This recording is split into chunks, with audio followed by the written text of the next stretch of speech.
today we have got a guest, Dr. Michelle Gill with us for the half of our lesson or 1 hour, observing us, giving us some comments later on. Thank you.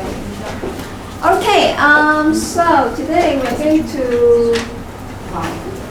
to have a very long lesson, right? In the morning and also in the evening. So, but in this morning lesson, we'll talk about, first of all, verbs and verb phrases that you learned last time, a quick revision, and also discussion of some of the exercises, and also our lesson plan. We're going to discuss that. That will help you with your assignments later on. And also, after that, we'll talk about another word class, adjectives, and also adjective phrases. Okay? So, yeah, last week we learned about different types of verbs. We can define verbs in terms of the structural features and also in terms of the functional features. In terms of the structural features, we learned about, well, two major kinds of verbs. One tells you the meaning. What is that? Lexical verbs, yeah, the main verbs that tell you the principal meaning. And the other kind that helps you to talk about person and number, tense, mood, etc. What do we call those kinds of verbs? Auxiliary verbs. Yeah. Auxiliary verbs like the verb be, do, have, okay, and also modal auxiliaries. Modal auxiliaries tell you the mood, the modality, about the level of certainty, likelihood, etc. Okay, and how about functional verbs in terms of the meanings? Systemic functional grammarians classify lexical verbs into 6 kinds. Remember what they are? Those that tell you the states of a person or a place. What do we call that kind? For example, Michelle is with us today. Michelle is the head of the Department of ELE, English Language Education. So the verb is, what do we call that kind of verb? Relational verbs. Yeah, relational verbs. The most common relational verb is the verb is. Yes. And another kind that tell you the actions, like you hit someone, or material verbs, or some grammarians call them action verbs. Yes. How about referring to your mental state, your affection, your decision, your thoughts? Mental verbs. Good. Mental verbs. Examples like, I think that grammar is interesting. You want something. You want you wonder. Wonder. Okay. How about wonder? What do you think? Can you use the progressive aspect of that? Can you say, I'm wondering? Yes. Yeah, so if you can use the progressive aspects, what kind of verb do we call it? Behavioral verb. Yeah, in between, right? You can, in between an action, a material verb, and a mental verb, and you can call that the behavioral verb. Or some folks simply call them mental action verbs, hyphenated mental action. So maybe wonder, and also what else can be behavioral verb? Dream. I'm dreaming about food. I'm so hungry now. I'm dreaming about that. Yes. So if you can use it in the ing form, something related to the mental state, but you can use it in the ing form, progressive aspect. Then that should be the behavioral verb. Okay. And how about look? Then look. Related to your perception, but you can use the ing form. I'm looking at that handsome guy. Behavior. Yeah, behavior. But how about see then? See. Or saw. I saw him yesterday. What kind of verb is that? Related to your perception? Seeing. Mental is a mental verb. Yes?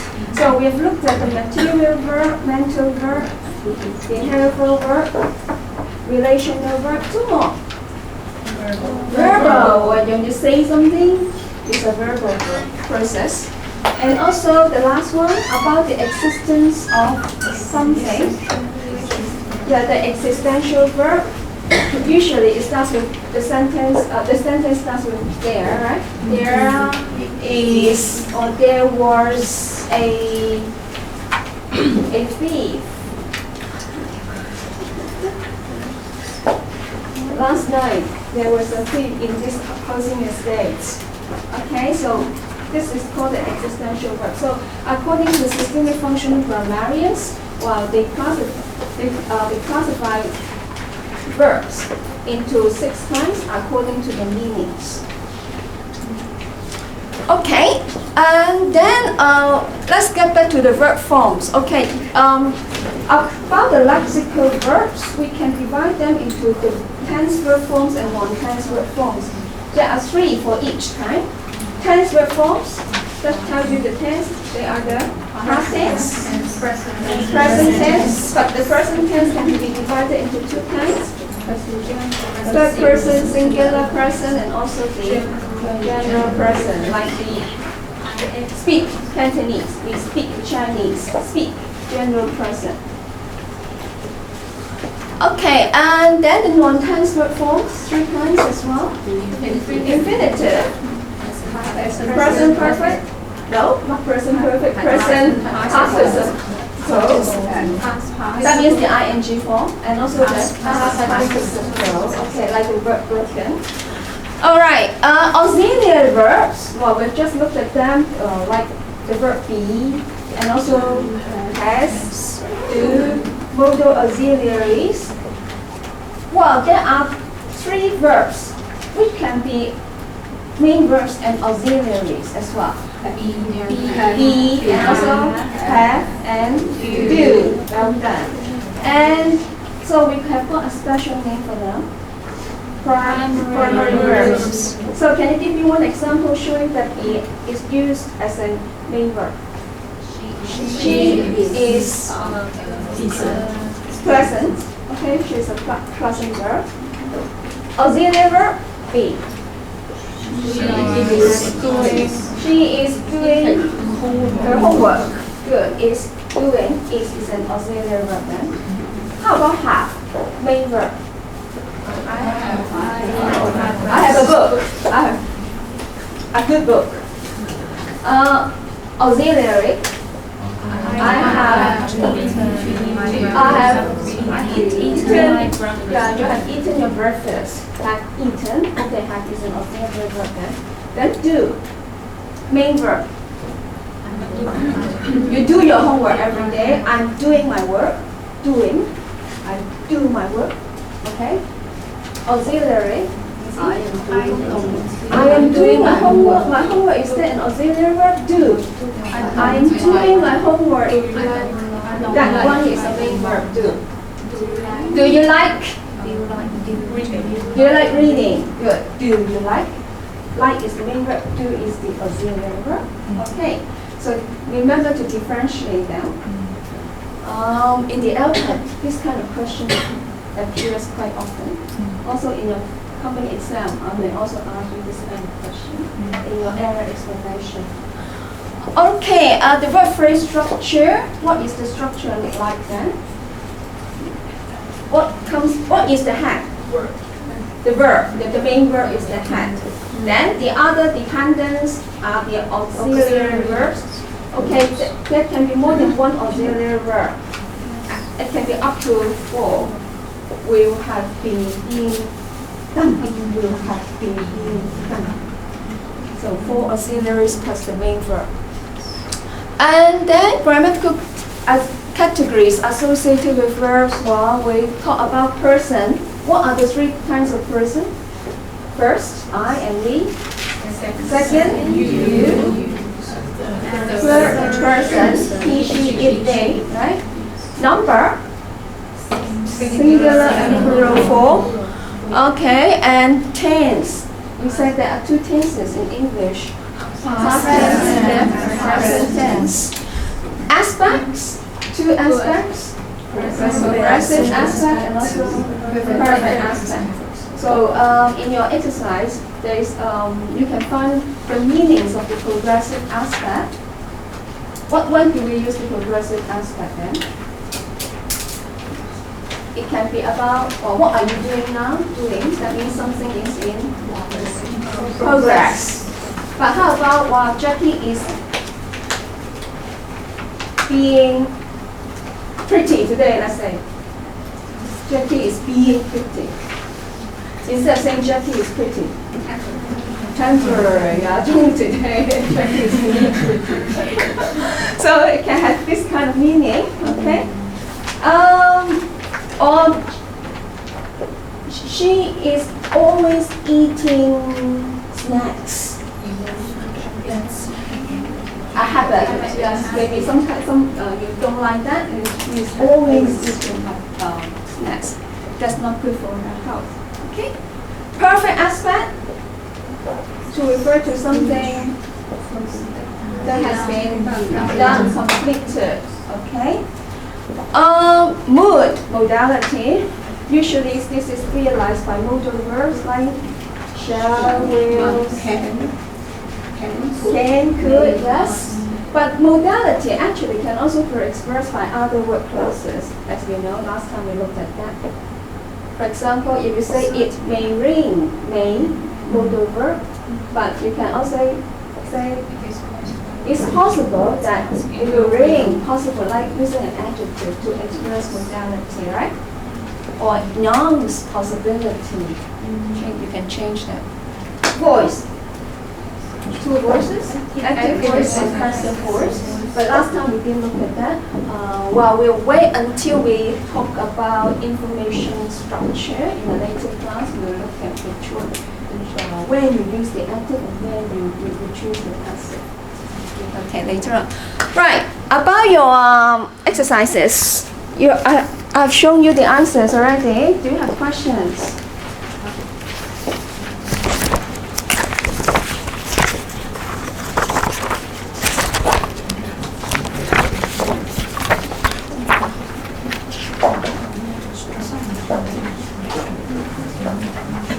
So last time we looked at task 1 and task 2. So you have to do task 3 up to task 8.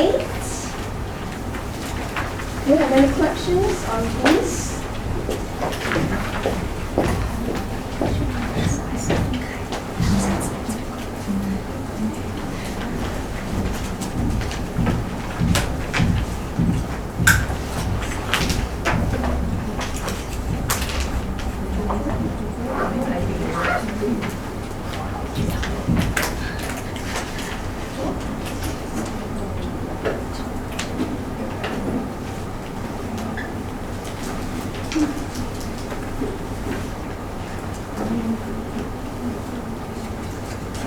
So do you have questions related to the answers here? Anyone? All clear?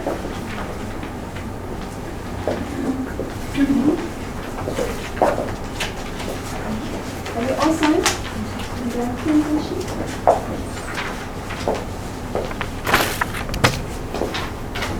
Wow.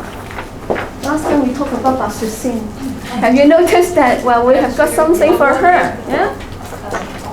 Honorary doctorate degree. So you see how well famous and how much achievement she has made in her life. And we're going to give her an honor in November during the convocation. Yes, any questions?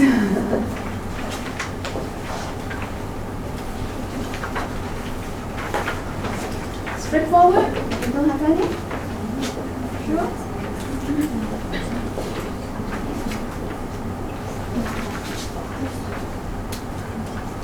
Then, if you don't have any, I'll ask you questions. Task 8. I've just shown you the verbs. Text analysis there.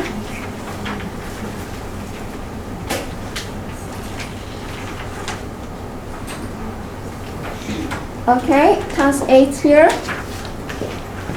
And also you have got 3 tasks. Actually, you have read them already for previous topic. You read these 3 tasks, and we talked about the noun phrases. Now this time I would like you to look at the verb phrases. So what would you say about the verb phrases here? How are they different? So could you please talk to your friend first? Some of you haven't done the work. No wonder you don't have questions.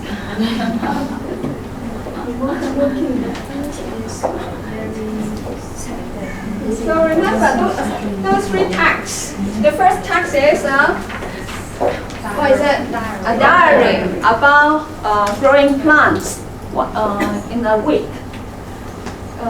with the classmates. Then the second task, what kind of task is that? Instruction. Yeah, telling people how to grow plants. And then the third task is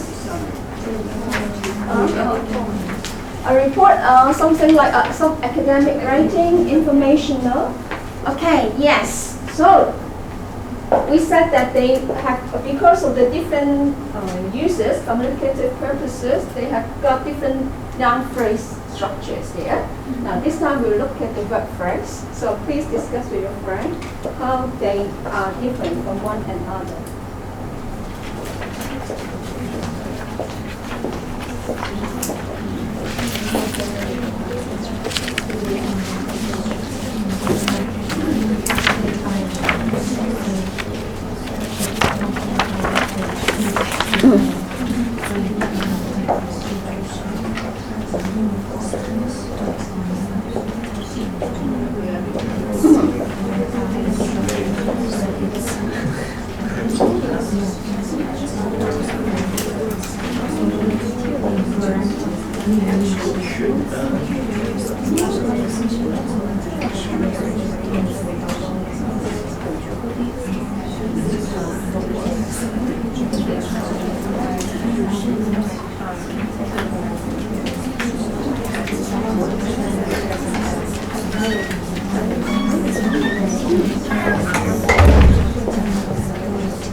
First encounter, first meeting. This is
okay.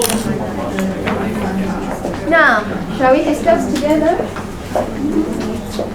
So, how would you describe the first text? What kinds of verbs are used in the first text? Past tense. Okay, good. A very good observation. Those verbs are all in the past tense. Those finite verbs are all in the past tense. Why? It's a diary. You're telling yourself or you're recording what happened to you yourself that day or that week. So, report just some past events. Then you use the past tense. Good. What else can you say about the first text? There's a lot of action words. There are lots of action verbs. Then why is this so? Because just recorded what the person or the has done. Okay, so it's mainly about growing plants, about how they grew the plants. So a lot of actions were put down here in this extract. But usually in a diary, apart from material verbs or action verbs, I think that should be a part on your mental verbs, your feelings, what you felt that day. But here it doesn't show anyway. Now, how about text 2? Imperatives. We can see the base verb form. The base verb form, the infinitive, like the verb place, soak, punch, fill. All these are in the infinitive form. Because this is an instructional text telling people what they have to do. We are speaking directly to the readers, so we use the base verb form. Well, this is the only finite verb that doesn't show the tense. We say that the finite verb shows the tense and number, right? But in this kind of structures, well, we still consider place, punch, soak the finite verbs. They are finite clauses, but these finite verbs don't tell you the tense. Okay, apart from the verb form, what else can you say about the functional meanings in text 2? They are also action verbs. They are place, punch, so what actions here? And the reason is that this text is about how to grow minds, about what the readers should do. So actions. Well done. Then how about text 3? Text 3 is different.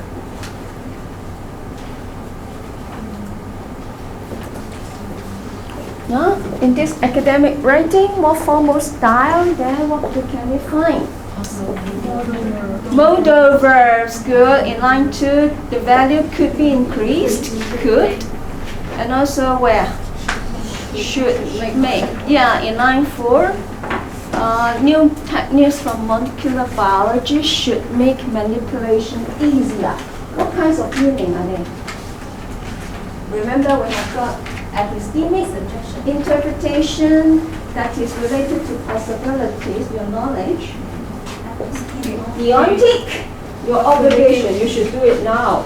you should remember, you should do your exercises every time after the class. Yeah, deontic. And also the third one is dynamic, about the ability. I can do it. Or volition. I will do it. I can do it. Your volition. So here could be increased.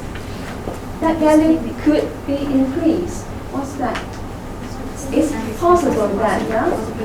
So it's about possibility, so the meaning is epistemic. Good. Then the new techniques should make manipulation easier. Should. Is it about obligation? No. Yes, possibility, right? Possibility. The techniques don't have the obligation to do it. It's just possible. So it's epistemic meaning as well. So why are modal verbs commonly used in this kind of writing, academic writing? Yeah, to make it sound more objective, not absolute. More remember the word hedging, to make it tentative because you don't want to sound absolute. Otherwise, people will challenge you whether it's really correct or not. You just want to draw a kind of deduction or interpretation rather than absolute facts. Okay, apart from the use of modal verbs here, what else can you say? Non-finite verbs, yes, where can you find that? Line 2, yeah, to create. The value could be increased by manipulating seed composition to create a more desirable and useful product. So to create, to infinitive, to form a non-finite clause here, to show the purpose. And also line, where? Increasing. Sorry, line. Yeah, okay, increasing seed protein.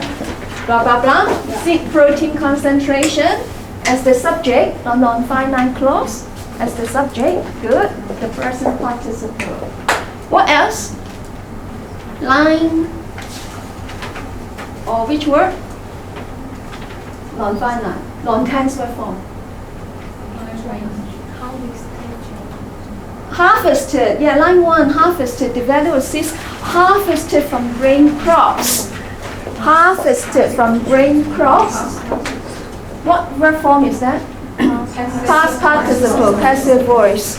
So you see here there's a post modifier, harvested from grain crops. With this post modifier is used to modify seeds. Yeah. Yeah, seeds.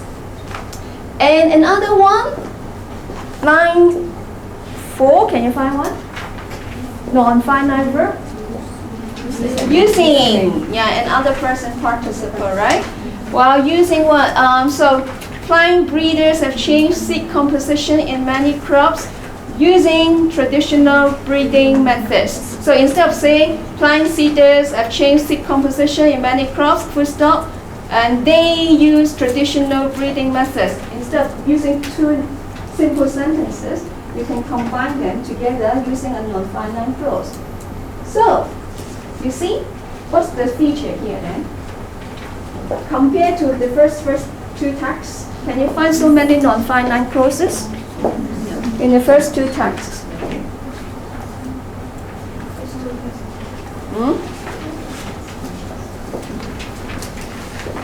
In text 1, we find to watch and also to germinate and also to grow roots, to grow. So just this, very simple, right? But in text 3, we find more complex structures. So harvested from grain crops here, and then what? Manipulating seed composition to do something to create a more desirable and useful product. Increasing seed protein concentration using traditional breeding methods and so on. Well, you see the structure here is more complex. Well, in other words, it means that we are more, it's more often for us to use the non-finite clause in academic writing, informal writing, to put the structure, to what? Compact the information together. All right?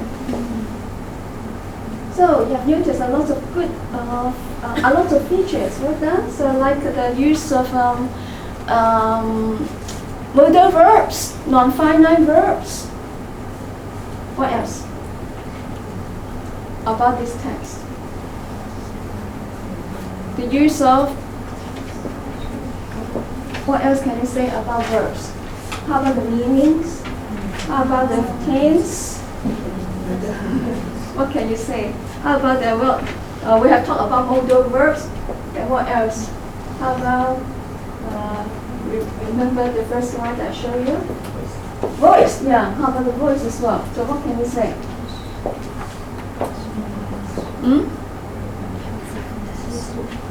Here we use passive words. Yeah, you can find some examples of passive words. Yeah, could be increased, and also in the first sentence here as well. That means the value of seeds that are harvested. So actually, that's also the passive voice. Yes. So passive voice is more commonly used here. It's not about the people, the actors, but rather about the things, the objects here. Okay.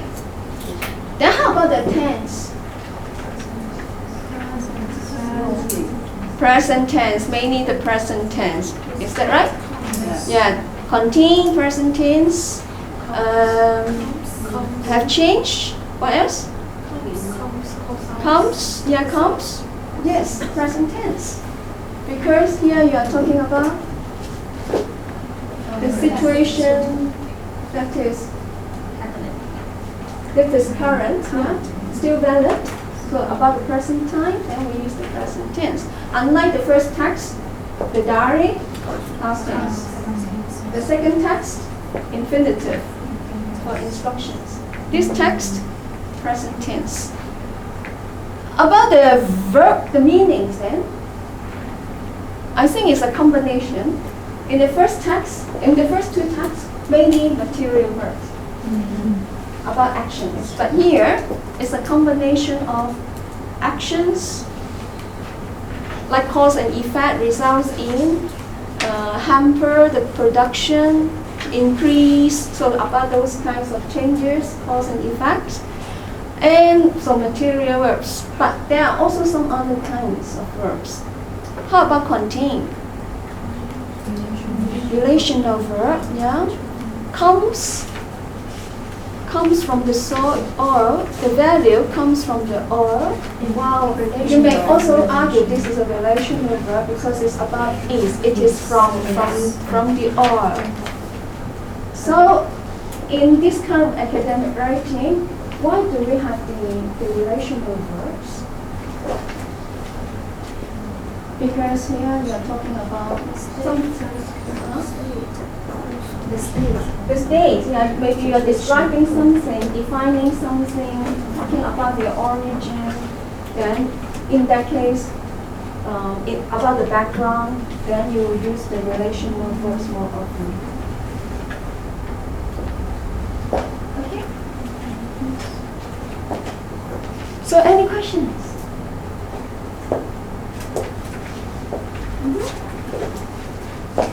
All right. This evening, we'll revisit these three texts, but we'll look at them from another perspective about adjectives, adverbs, prepositional phrases. Okay, so remember these three very useful texts for our study. Okay, then now I would like to talk about or discuss with you teaching methods.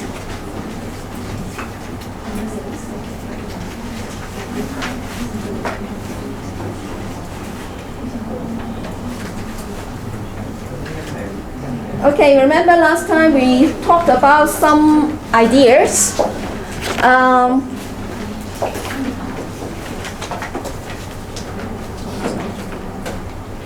Right? Remember this Japanese textbook? Using fill in the blanks, isolated sentences, very traditional methods, and also choice of the verb forms, fill in the blanks as well, isolated sentences. Very you find these kind of exercises very often. But are they very useful to us or to your students? May not be that useful. Agree? Maybe useful. Maybe useful, yeah. Maybe useful, but may not be useful as well. May be useful only when The beginning of the practice will be useful. okay. About the practice, if you just want them to remember, internalize them, may be useful repeatedly doing this kind of exercise. But can they use the language? No. After this, well, when they come, when they meet foreigners, yeah, they can't express themselves. They can't, just like many Japanese young people, they can't. They're afraid of speaking English. When you speak to them in English, they will walk away, or just find another person to come to talk to you. Okay, and we also learned about how to design our own activities by using puzzles, right? Okay, and this one is about the consciousness raising activities, and we talk about using songs, right? So all these are isolated activities. But now I would like to talk about how we can group them together to make a unit that is coherent. So I asked you to look at example 11, right? Did you find time to read that? Yes or no? Forgotten? So it's time for you to discuss this with your friends now. I'll prepare that.